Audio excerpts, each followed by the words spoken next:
In conversation with Nick Berg. Nick Berg is an American author whose life is marked by tragedy and resilience. Born in Tehran to an Iranian mother and American father, he experienced Iran's vibrant culture and violent political upheavals. This event deeply inflects his worldview and literary voice. In his novel Shadows of Tehran, Nick mirrors his life to the protagonist Ricardo, reflecting struggles with identity, betrayal, and redemption. Nick moved to the US, served in special operations, and transitioned to a successful tech executive career after an injury. Post-military, Nick focuses on writing, speaking, and coaching on diversity and servant leadership. He's also a music enthusiast, finding creativity and renewal in producing electronic music. Nick's work bridges cultural gaps and emphasizes resilience and hope. And on today's episode of Auto Interview, it's my utmost pleasure, joy and excitement to offer the show today, Nick Berg. How are you doing today, Nick? I'm doing well. Thank you very much for having me. Yeah, I I'm very appreciate it. excited really to have you on the show today. I've been checked through some of your works. I'm thrilled we are here to sit and talk about it. So thank you for coming on. It's a pleasure having you. It's a pleasure. Thank you. Yeah, yeah. So Nick, I need to first say that I'm taken aback by your bio, yeah. Your background, your story, the family story, your upbringing, etc., and how you grew up in Iran and the cultural experiences you've had. And I'm also taken aback by the description page of your upcoming book, Shadows of Tehran. And I would like to start by asking you what inspired this book, and does your upbringing, does your Iranian background in any way affect the making of this book? Yeah, absolutely. So this book I classify it as an autobiographical novel. So it's based on my life story. It Oh, is a fiction, but it is based on my life story. interesting. Uh, Growing up in Iran, to American father and an Iranian mother. So the character in the book, Ricardo, he grows up in Iran during prior to the Iranian Revolution, and his dad is a CIA agent and which is true, and that his dad leaves Iran before the revolution, and then he grows up in Iran during the revolution and the Islamic Revolution and all of those things that happened during Mm, that. And then he gets out of Iran because he had to, because he was working against the Iranian government at the time.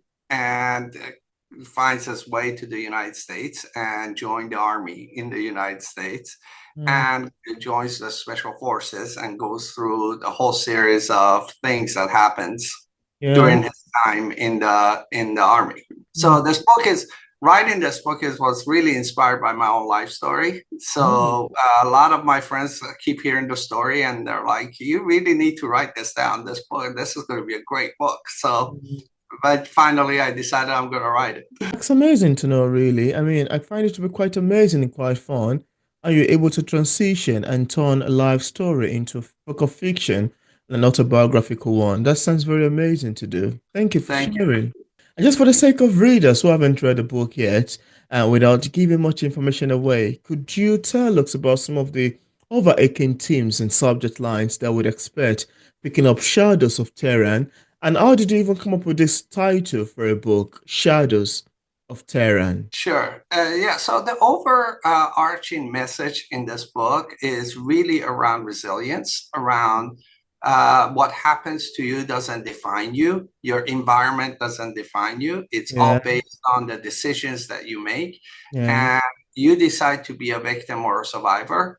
And it's totally based on to you. So you can't control your environment. You can't control the circumstances of your birth. But Mm, what you can control is the decisions that you make and how you're going to respond to the environment and to the things that happen to you. And the reason I call this book Shadows of Tehran is because it starts in Tehran. And it's like Ricardo is running or fighting the shadows that started in his childhood in Tehran. So mm, the story is about these shadows that follow him throughout his life, and as he goes through different phases in his life, he starts with the shadows in Tehran, and it kind of overarches into United States that these shadows never leave him, mm. basically. Wow, that's amazing, really. That's really amazing. Before I continue, I'd like you to show the book to the camera, just show us Sure. what it looks like. Yeah, so this is the book. Oh, beautiful title, beautiful covers you've ever got there. Shadows of Tehran. Oh, I love the making of the cover. Put it Oh, thank screen you. through this to the side so we can. Wow, that's quite voluminous. Oh, Yes, that's it a is. It is hardcover the copy. I thing. love that. Yeah, it's about 400 pages Wow. altogether. Yes. You've done a great job, Nick. Thank you. You've done a great job. I love that. I love books of that nature, actually. Thank Thank you. you. Yeah. And growing up between two cultures, Iranian and American, must have been quite a unique experience, in my own opinion, actually. And I wanted to ask you, how has that shaped your storytelling as a person or as an author? Yeah, so that's a great question, and thank you for asking that because as as I was writing this book, there's a lot of points that it comes up as you kind of look back in your life and how things are and Yeah. all of that. And you realize that when you're it's kind of you're from two different worlds. And each of these worlds have their own unique perspective, not that one's better than the other or that it's just the differences between the two really shapes you, and you can never get away from either one. And you're always living in one or the other, and you don't belong to either one of those Yeah. places. So you're kind of trying to adapt your adoptive country, but at the same time, you have things that you brought back with you. And the Mm. best way to describe it is I describe it kind of like cement. That when you pour the cement in the first few days that the cement is wet, you can still mix things with it and it becomes part of the cement. But after a Yeah. certain point, everything else that goes on top of it once it's hardened, it's all sits on top that can't be washed away. But Yeah. your core is already set. So that's how I kind of see living in two different cultures. Oh, wow. That's quite amazing to know, really. That's quite beautiful, quite great. And I love your take wholeheartedly of that. Thank you very much for sharing. Thank you. Yeah, yeah. And also, you have another book titled The Culture of Open, which emphasizes the importance of transparency, truth, and trust in business. What inspired you to focus on these particular values? I'm Yeah, curious. so I wrote that book about 5 years ago. Wow. That one is a nonfiction book, Oh. and it's more of a business book. And it's basically after looking and working with a number of different companies Mm. uh, in my day job now. What I realized is that there's a lot of companies that are trying to be like startups, but Mm. they're older companies. They've been around hundreds of years and things like that, that they don't have the agility, they don't have the openness of the company because they're kind of carrying their legacy with them. So that book is really around that structure of being open in their culture, how being more diversified in their culture can help them Okay. in the business side. That's great. That's amazing. I'm not quite sure if you have a copy of that close by, do you? No, I don't. I don't have a copy of that with me. Sorry. And I'd like you to tell us now more because I one of the things that interests me the most is to sit back and listen to readers' feedbacks. And I know that you've written in the genre of autobiographical novel, seeming in terms of fiction, you call it. Yeah, and you've also written about the ones you just mentioned about the particular values. And I wanted to ask you, how do you feel when readers interpret your works differently than you intended? Because one of the things I love is the fact of sitting back and watching different readers dropping in their different opinions of a particular book that they've read. And sometimes some people might get the message, sometimes it might be far, sometimes it might be close to get to the message. And most of the time, they might just miss the message and interpret the book upside down. And it always leaves you thinking of how authors would be receptive to situations like this. And I'd like to ask you, how do you react generally when readers interpret your books differently than you intended? How does that make you feel as a storyteller? Actually, from that perspective, the way I kind of written these books is that for people with different experiences are going to take pieces and parts the way they see in their lives. Yeah. Our reality is the way we kind of look at it. I always believe that our world is not real. What makes Yeah, us is our interpretation of the world and how we see absolutely. the world. That's what makes us who we are, and that's why we're so different from each other, and that's Yeah. what makes us unique.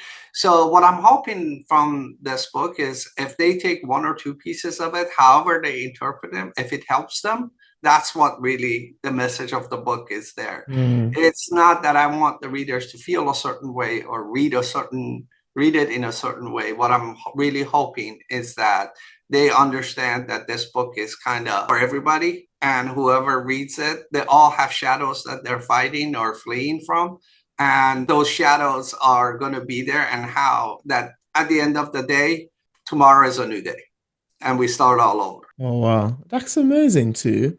I love your take on that. That's quite beautiful to know. But sometimes it got me wondering because it's one of the things that make book conversation and book club meetings to be quite fun.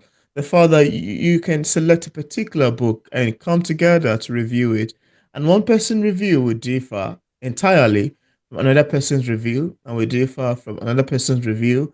And no. They keep dropping in different responses and different reviews. And you get sometimes to ask yourself, are we reading the same book? Are we reviewing the same book? Because I don't know Yeah, what you guys are exactly. talking about. Yeah, Yeah, that is very interesting. absolutely. And something just got you wondering if we've just read the same book and we're here to talk about it. So I find your take on that to be quite fun. Thank you for mentioning. Thank you. Yeah, yeah. And also, Nick, I'd like you to tell us about your writing. How would you describe it? What kind of stories or topic do you gravitate towards? Also, how did you first get into writing? Were there any big moments or say inspiration that set you on that path? I think I've No, got two I don't questions think, for yeah, them. I don't think there was a big moment or a eureka moment that the light bulb went off and said, "Oh, I'm going to be a writer today." No, Today. it wasn't really anything like that. It was more of it was more of oh, I have a story to tell. What's the best way to do it? And I'm Oh, just going to lovely. start writing something and see if anybody would be interested in reading it. Kind of a moment. But yeah, it was really more about for this particular book, Shadows of Tehran, was everybody keep telling me, "Oh, that's a great story. You should write it." And I'm Mm, like, okay, finally, I said, all right, I'm gonna go and write it and see if anybody would be interested in reading it. yeah. That's amazing. That's really lovely to know, really. I love your take on that.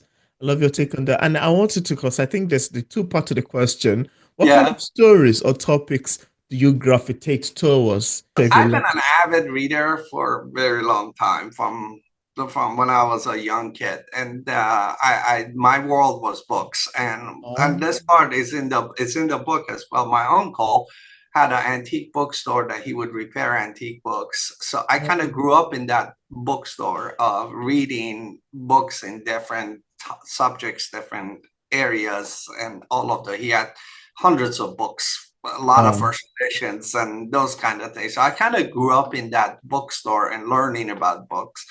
And my mom's family, everybody is our family of teachers and educators. So that's the Mm, other side, that books were kind of around all the time and wow. given to us. So I read from everything from fiction to nonfiction That's to a amazing. lot of, I mean, I remember I was like 10 years old. I was reading The Rise and Fall of the Third Reich, which is about Oh, World War II and all of the historical events in wow. there. I read the books of the classics like Dante's trilogy, and Yeah, so I love any kind of a book that I can get out and get my hands on. I usually try to read all the time. that's amazing. That's lovely to know, really. That's really amazing. It sounds like you got a lot on going. And apart from the books we've mentioned so far, do you have any other works you've authored or say maybe currently working on? On what I'm working on next. Yeah, so there's a second book coming to Shadows of Tehran. It doesn't have a name yet, which is Ricardo's story that continues.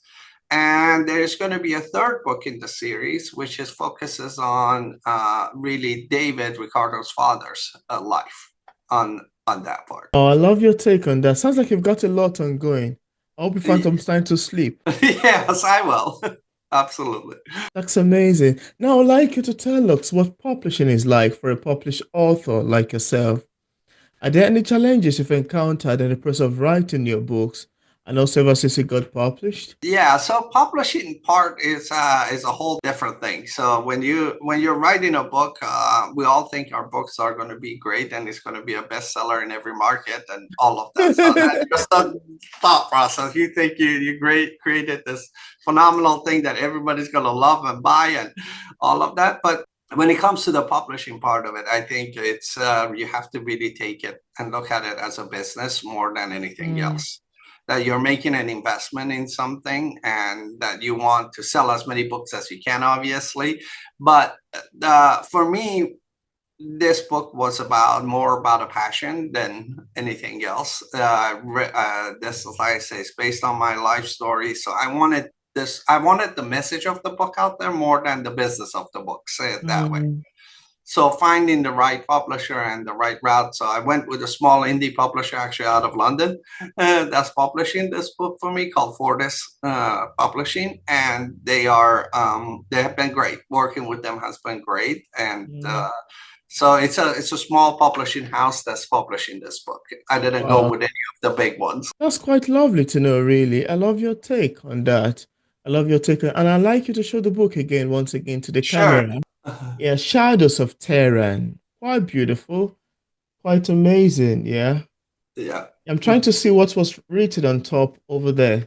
On top, it says forged in conflict from an Iranian rebel to American soldier. Mm, oh wow, that's quite beautiful. And how did you even? I know, cause I know Tehran is like, would I say it's a city or town in Iran? Is it? Tehran is a big city. It's a huge city.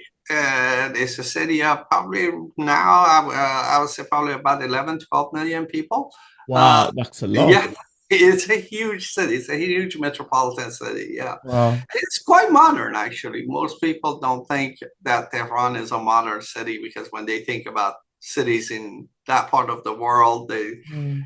don't, if they're not familiar with it, they don't think it's fair. But it's a quite modern city, actually. And I love how you title it Shadows of Tehran. It sounds like Right. a captivating title. Somebody like, oh, okay. I'd love to check that. What does that entail? What's contained Yeah. in that book? Sounds interesting and quite captivating. Yeah. Thank you. Yeah, yeah. And as a published author, I'd like to hear your advice with this. What sort of advice would you give other writers who are still struggling with writing and publishing a book? And also, where can interested viewers get a copy of your book from? Sure.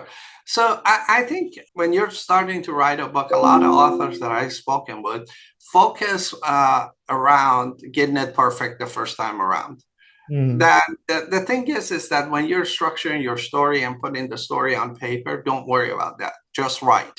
yeah, At the first stage, just write. You can always go back and make adjustments and clean up and do all of that stuff. But at this point, at the first point, it's all about just writing and getting the yeah, story down and getting your thoughts on paper or screen or whatever yeah, you're doing for writing.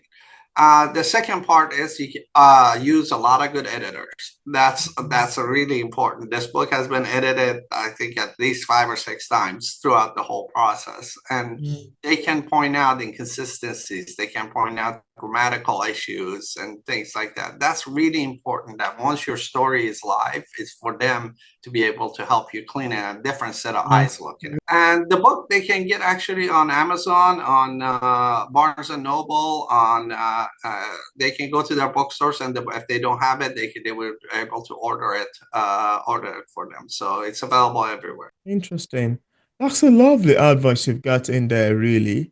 And I'm hoping that viewers, even including myself, would love to utilize it. Yeah, thank you. Yeah, and I also left a link in the description part of this interview where interested viewers can get a copy of Nick Berg's book directly on Amazon, Barnes& and Nobles, on his website, and also on other platforms. I also left link to social media pages for possible followings. So thank you very much, Nick, for accepting the invitation to be featured on P English Literature. And also, this is more than awesome. Very great having this lovely conversation with you around the shadows of Tehran. which I find to be quite amazing and quite wholesome. Thank you very much once again for I joining appreciate on. it. Thank you, Peter. Yeah, it's my pleasure as well.